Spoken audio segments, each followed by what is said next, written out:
Big misconception a lot of people have: the smaller the piece of paper, the smaller the side wheel, the easier it is to move it. Completely wrong thinking. That's not how it works at all. It would take me 15 minutes to explain why, so we're not going to go into that today. Wait, that's gonna take you 15 minutes to explain? Dude, I can explain to you why it's easier to move a larger side wheel in probably less than 30 seconds and with some magic in it. You wanna see? Let's do it. Let's say that we have a pen, right? And now this pen is balancing on my two fingers, right? Just like that. It's pretty easy to make it balance and kind of very difficult to, make it fall. Now, let's just say that instead of a pen, we have a, I don't know, like a staff. All right?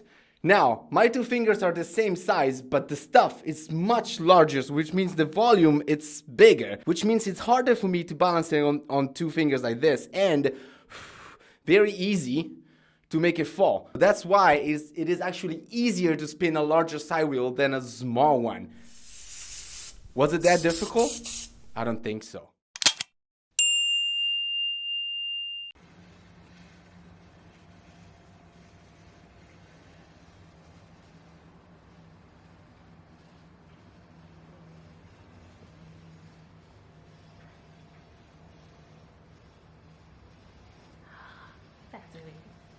That's really cool, right? Yeah.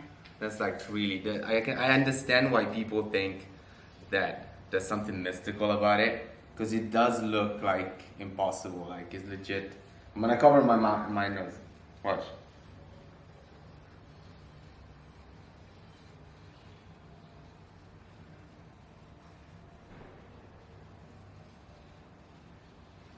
Ladies and gentlemen, welcome back to Magic Isn't Real. Every time I post one of my video, quote unquote, calling someone out, I always get this kind of response from one of their followers, one of their students, or just people in general, which is, why don't you go and test them yourself? I would love to travel to Australia, Japan, Greece, Russia, whatever. I would love to have the budget to go and test these people myself. Unfortunately, at the moment, at least for now, I simply cannot do it. Grandmaster Wolf has recently, if you don't know who Grandmaster Wolf is, you can go check out this video. I think it's the first video I post on this channel. So he's kind of the man who started it all. Grandmaster Wolf had recently posted a series of video where he kind of responds to questions, or he explains his techniques, so he talks about his philosophies, etc, etc, etc. So today, I want to pick up one of these videos, not really debunking it, not really responding it. I'm just going to pretend like we are having this conversation in person, and I'm just kind of want to show you what kind of questions I would ask if we were actually in person talking about this. GM, can everybody learn psi abilities, or are there limitations for some people? Oh, absolutely. Anyone can learn PSI abilities. All right off the bat, I have a big issue with like talking in absolute. To put it in simple terms, like, have you met everybody? Do you know how many everybody is? Do you know how different we are? Even if you know everyone now, you know how many babies are born like right now in this moment? Have you already met them all? You haven't. So you can't say absolutely everybody can do it, because you cannot possibly know this. It's a nitpick, but I wanted to say it. The fact that you are spirit and you are mind, which is absolutely non-physical, and yet you can use that mind to create electrical impulses and move a physical body. That's PSI. Okay, so if I understand correctly, the premise of this argument is that the mind is not actually attached to the body, but it is controlling it. Therefore, every day you are actually performing telekinesis on your body. Like, even when you go to the bathroom, it's gonna be tough to continue the rest of the video because you're not presenting any evidence. As far as I know, the mind really belongs to the body. Like, there's plenty of experiments showing how the brain is working. We can see it happen. We can see it sending that impulse to the body, to the muscle, the electric impulse to making me move my hands and doing this. Like, where is your mind that is performing telekinesis? If it's not here and it's controlling this from a distance, where is it? Where am I right now? Once you learn how you're moving your body, you can then extend that beyond and learn how to move other things beyond your body without having to touch it. With some things, we don't learn or think about it. They just happen, like bathroom stuff. Stop it. Get some help. What about animals? Like, are we different? You know, are also animals doing telekinesis? When a dog runs, is it pure instinct and everything is happening there and there's no mind? Or the dog also has a mind somewhere else who's doing telekinesis to their body? Are you ready? Nebula, sunglasses. Sunglasses. Look at the sunglasses. I'm not trying to be funny. I'm listening to what he's saying, and these are legitimate questions that I have. You move your body with psi powers already, but we have this thing called an ego, and it listens to what other people say, and it believes what other people say, and whatever other people say are usually saying it to convince you of their own opinions when it comes to these things. Okay. Throwing around the word ego when we're talking about this kind of stuff is just a misdirection. First of all, you're giving a tool to your students so they can just say that I have a big ego and ignore what I'm saying. But also you're trying to throw me out of the game because now you're making me think that I shouldn't even answer to you because maybe I just have a big ego. Maybe I'm just arrogant and I'm not listening, to exactly what you're saying. And I'm like, no, that's not what's going on. You want to know why? Teach me. We're trying to find out the truth. The truth doesn't care about feelings or ego or arrogance or disrespect or honor or whatever you want to call it. And since we're talking about opinion, you haven't presented any solid proof about what you're saying. So right now, this is your opinion that you are, by actually putting it out there in a YouTube video, quote unquote, pushing on someone else. If you have negative, down-putting opinions and beliefs of other people in your head, it will stop it. If people say, no, that can't be done, don't waste your time. If you believe that, it's over for you. Don't listen to other people. Don't allow your thoughts to get in the way. Part of what he's saying, I tend to agree. No way! Especially negative opinions. Don't take it into consideration too much because they're just going to bring you to dark places and they're going to move you away from what is your true passion. But on the other end, we still don't really know if these abilities are real or not. Imagine that you have done all of this. You have been meditating. You have been sending away negative thoughts. You have stopped listening to the ego of other people and other opinion. You have been practicing your Tai Chi, your Qigong. You've been opening your chakras. You have changed your diet. You have stopped drinking coffee. You have exercised more. You're doing everything that these people are ironically telling you to do. Don't listen to other people. Sorry, I just realized how effed up that is. But anyway, you've been following all of their instructions. Even the one they're telling you not to follow other people's instructions. You're following all of them. And yet that damn side wheel doesn't want to move. Let's get to the main issue of this all situation, which is opinions are not facts. Okay? So, if, and I'm saying if, big if, telekinesis is not real, and that's a fact, not an opinion, that means that this person I just described, this fictional character I created, is not fighting against negative opinions. It's fighting against a fact, which means that eventually he's gonna really get into dark places. He's gonna potentially become delusional because you can't deny facts. You can't deny reality.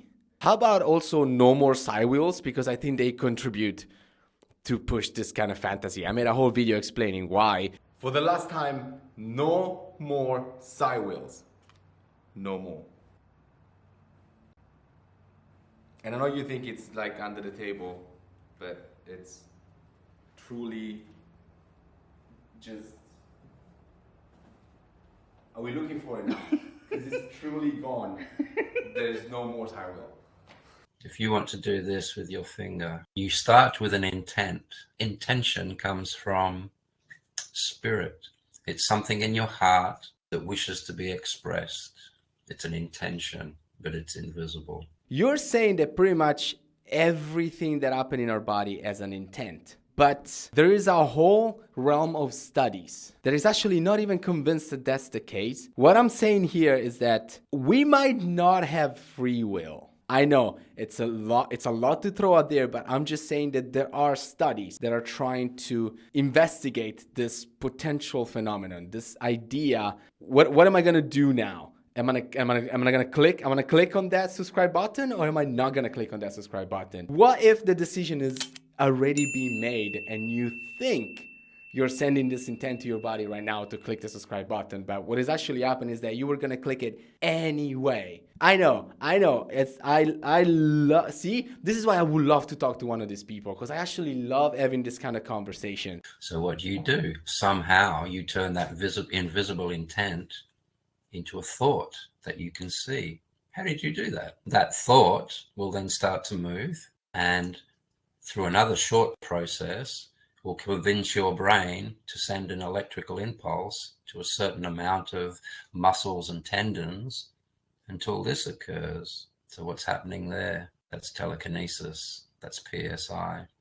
Once again, you're not taking into consideration something that happens without your mind even thinking. Going underwater. Like, no matter how much you tell your body not to open the mouth and try to breathe, eventually your body is gonna do that instinctively, and there's nothing you can do about it. Yes, you can train it, and maybe you can, end up like David Blaine, holding the Guinness World Record for like the longest time underwater. But eventually, even he, as much as he trained his mind to like tell his body not to breathe in water, eventually he had to give up. Ultimately, who is in control here? Is it your mind or is it your body? And again, assuming that your mind is somewhere else. It's weird that you're saying that this is telekinesis, because if I do this, you can monitor it from my brain all the way to my finger. You can see it. You can see the electron impulse to the whole thing. What happens once from my finger it goes outside in the world and moves something? How come nobody was ever able to measure that? Why can we see the telekinesis of this, but we cannot see the telekinesis of I don't know, something like this?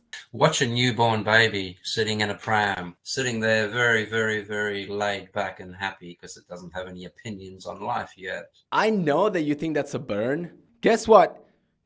We need opinions. Like, it's unavoidable. If you want to survive in the world, like, it's gonna happen. If you grab this baby and you don't tell him anything, you just leave it in a forest, assuming that he will manage to survive, which is highly debatable. But him deciding like not to go in a cave because he can hear like sounds of a bear or whatever, that's an opinion. Now that baby can go around and keep telling everybody there's a bear inside that cave, but that would just be his opinion. Until we actually go and explore that cave, we'll never know if it's a fact that there's a bear inside. And I know that it's the second time I'm saying this, but it's really important that you keep this in mind. Opinions are not facts. Opinions could be wrong. The baby's hand goes past its face and the baby goes, "Oh!"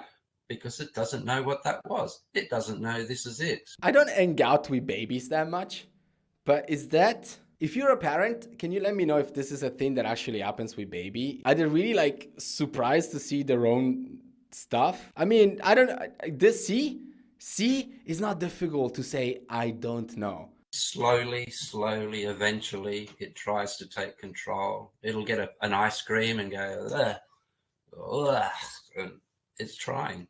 Over a very short period of time, it masters it. It has mastered PK.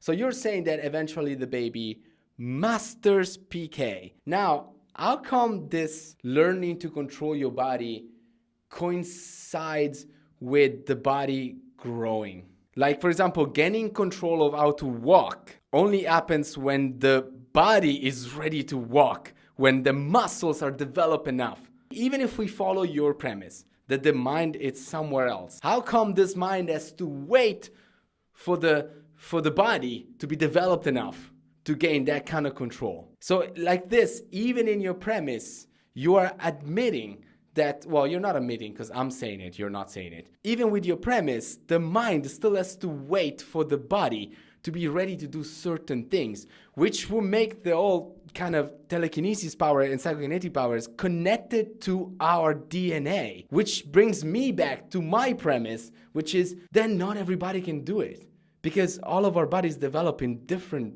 ways. I need more caffeine for this.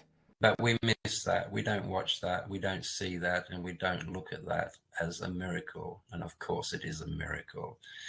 As human beings, we are biologically basically forced to make babies. And then these babies are biologically forced to grow up and start learning how to speak, how to walk, how to run, how to make YouTube videos. I don't know why you're calling that a miracle. Like, if anything, being child-free, it's a miracle. Like me making the conscious decision of going against my biology, it's more miraculous than me just following it. And even if we follow your premise, that the mind is somewhere else and is doing this incredible thing of controlling a meat sack, it would still be not that miraculous because it happens literally every day. Right now, there's probably a new baby being born, doing this thing, like you did. As a matter of fact, why does this mind needs to start by controlling the body if it can control anything else? Especially since you mentioned that ego and opinion might block this process. I'm a newborn baby. I don't have any opinion. I don't have any ego. Why do I go straight to this when I could start doing pretty much anything else according to your psychokinetic theory? Like, no newborn baby comes out of, no newborn baby, comes in the delivery room. It's out. And the doctor grabs it and go like, telekinesis is impossible. I know that your followers are going to say that I'm so stupid, that I'm so dumb, that I don't understand what this is about. But I feel like these are legitimate questions. All right, you have reached the end of the video. Congratulations. You have won the subscribe button that you can click right now, even if you have no choice in the matter. Show me that you have free will and click that subscribe button. Today, I just want to hear your opinion on this. Do you really think that doing this, it's telekinesis? If you think that my questions are very stupid, you can let me know respectfully in the comment section. I'll see you next time. Peace out. I'm gonna go this way this time.